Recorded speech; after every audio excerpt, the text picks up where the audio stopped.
اما عائشہ رضی اللہ تعالیٰ عنہا کہتی ہیں کہ جب ہمیں بادل نظر آتے اور آندھی چلتی تو ہم لوگ خوش ہو جاتے کہ بارش برسے گی، لیکن نبی پاک صلی اللہ علیہ وسلم کے مبارک چہرے پر پریشانی کے آثار آ جاتے تو میں کہتی، اللہ کے نبی،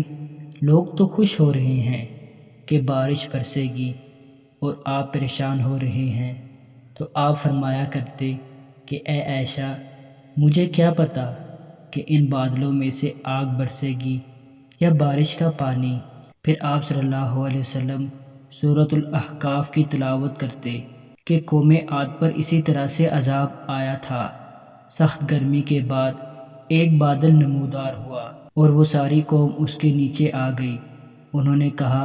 ابھی بارش ہوگی، لیکن اس میں سے آگ برسی اور ساری قوم ہلاک ہوئی۔ اب تم ہی بتاؤ کہ میں کیسے خوش ہوں، میں کیسے جان سکتا ہوں کہ اس میں سے بادل برسیں گے، بارش برسے گی یا آگ برسے گی۔